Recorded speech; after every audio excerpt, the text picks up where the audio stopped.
All right, today I'd like to talk a little bit about what love has to do with low entropy, or why is being a low entropy consciousness has to do with becoming love. How is it that entropy and love get connected somehow?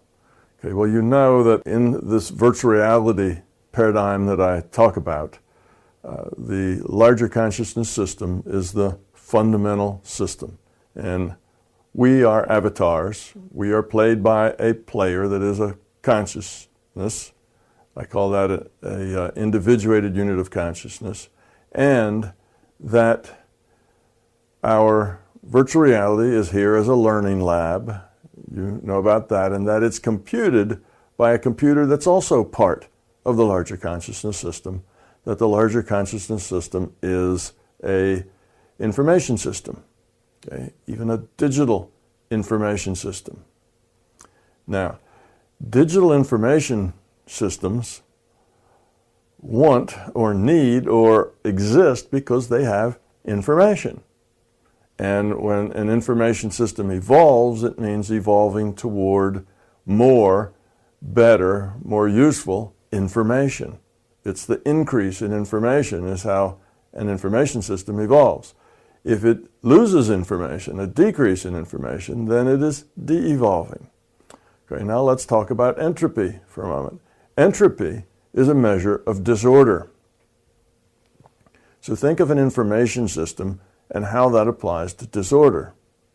Well, information is order. If you have bits and the bits are all random, then there is no information. There's no information in randomness. That's almost the basic definition of randomness. No information in randomness. So if all the bits are random, you really don't have an information system. You maybe have a potential for an information system, but there's no information there. Okay, now, as those bits become ordered, and that order has meaning, that order can be symbolic, that order could be just patterns. Any order contains information. For example, here's a very simple order. Up, down, up, down, up. What's next? Well, down would be next. Why? Because there's a pattern. We could predict what would happen next based on the pattern. That's information. There's information contained in the pattern. Okay, the pattern is lower entropy than if all those bits in the pattern were random. So you see, as bits are ordered, we create information, and those ordered bits can become symbols, like a 0 and a 1, you see, which could then produce lots of zeros and ones, which then can do everything a computer can do, just from those kinds of binary bits. So this is the nature of an information system, that it evolves to lower entropy, more order. It de-evolves to higher entropy. So an information system that is conscious, such as the larger consciousness system, then has two choices. It can evolve and grow and become more, creating more information, or it can de-evolve, have less information, less significance, and eventually, if that continues, die, end up with no information at all. So if you were a conscious, aware information system, what would you be doing? You would be trying to lower your entropy. Now, one of the things that consciousness was able to do to create more opportunities to lower entropy was that it broke itself into pieces so that it could interact with free will with those pieces. So all the pieces could interact, and the system could interact as well with all the pieces. Now, this created a lot of new possibilities. Possibilities of interaction with other free will units. Who knows what they're going to do, right? They have free will. How they might interact, how they may connect with each other, what they might do is unknown. That creates a lot more potential for growth, a bigger potential for order, you see? So this is a strategy to help the system evolve by lowering its entropy, give it more opportunity, more places that it can organize, more degrees of freedom with which it can organize. Okay, now, of course, in biology, we did the same thing. You see, things become more survivable as they become more flexible, and they become more flexible as they become more complex. So when those single-celled critters became multi-celled critters, they lowered their entropy. They were now more complex as multi-celled things, more order, more structure, you see. So actually, evolution in biology is also based on entropy. The lower the entropy, and entropy, of course, is defined within a system. The lower the entropy, the more you evolve. The more complexity you have, the more capability you have, the more flexibility you have, the more you can do, the more you can understand, the more choices, the more degrees of freedom you have. So, the larger consciousness system did this, and it created all of these individuated units of consciousness, all with free will, that interacted with each other. What they created was a social system. A social system is a bunch of free-willed units of consciousness that interact with each other. Now, in this interaction, there were ways that this interaction could take place that lowered entropy, and ways that could take place to raise entropy. There were two different paths here that you could go on. As it turns out, the path that lowers entropy is a path where these entities cooperate, care about each other, and focus on how they can be of service rather than what can they get. So let's imagine two sets of, an experiment where we have two sets.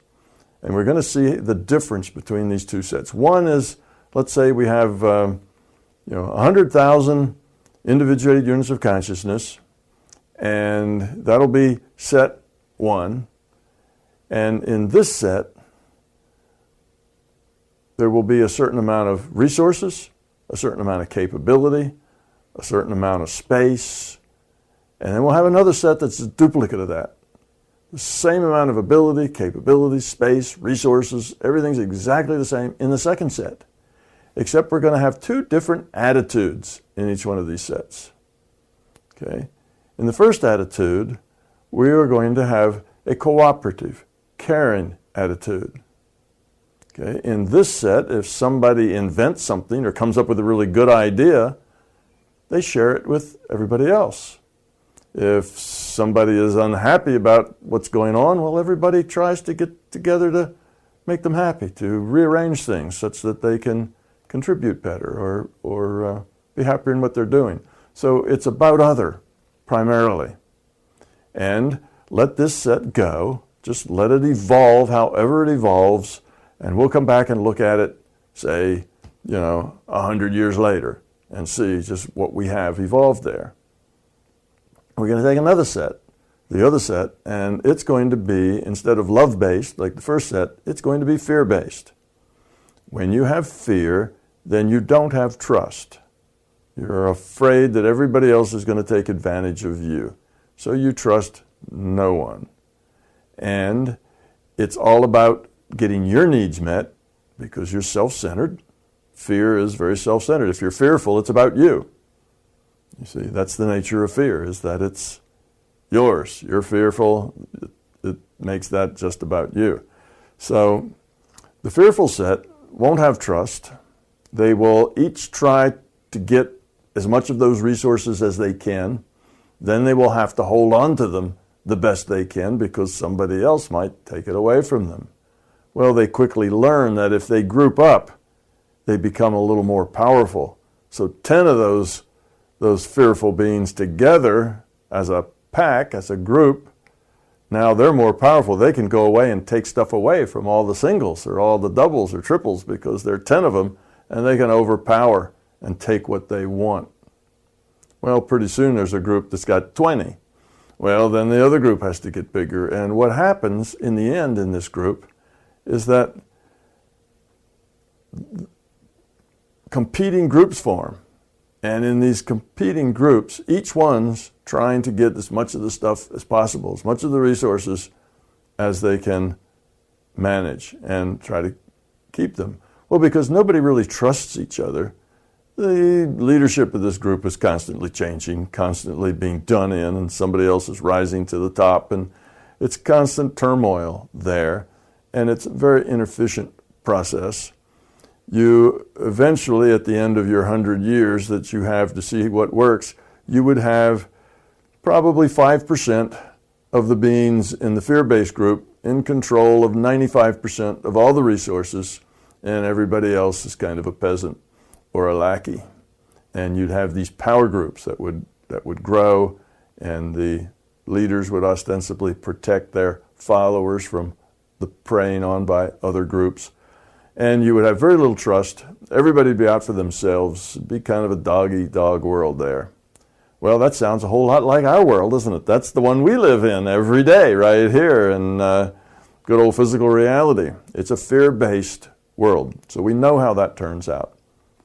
Over on the other side, where people cooperate, there is no need for a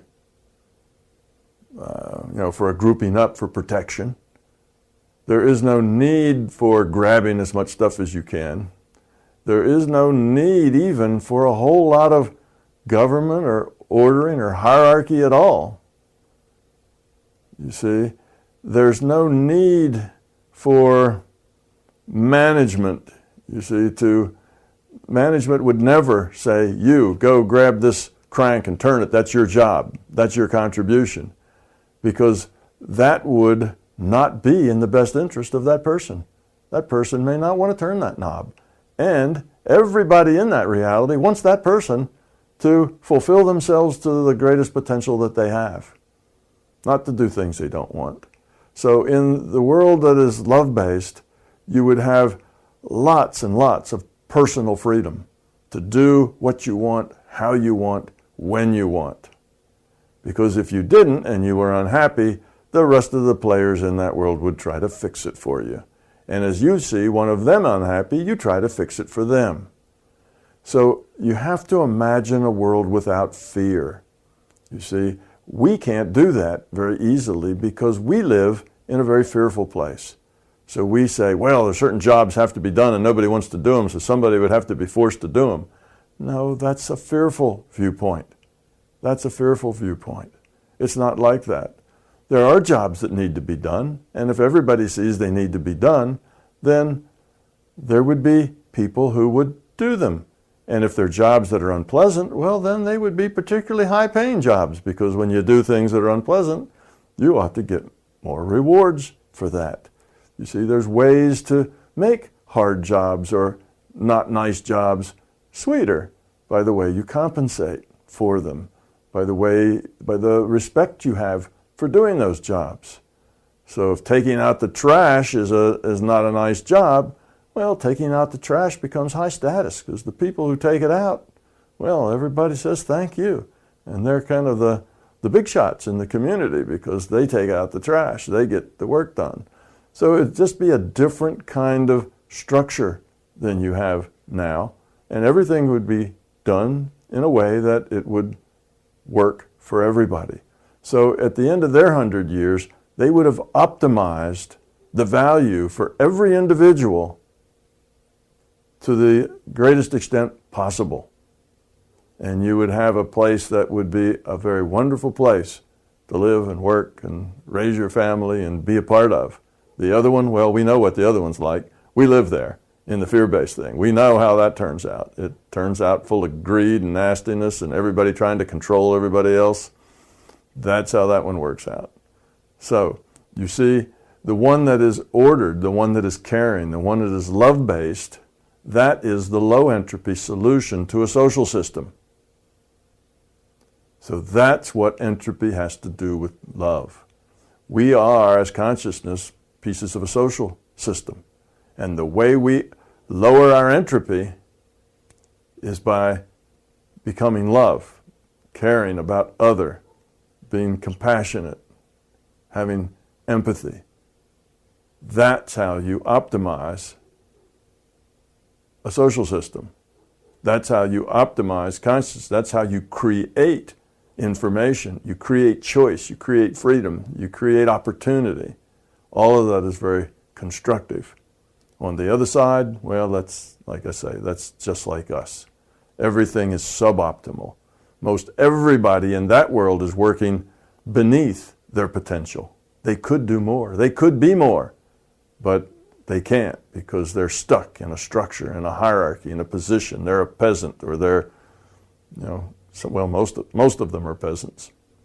So that is how entropy and love get connected. Thank you.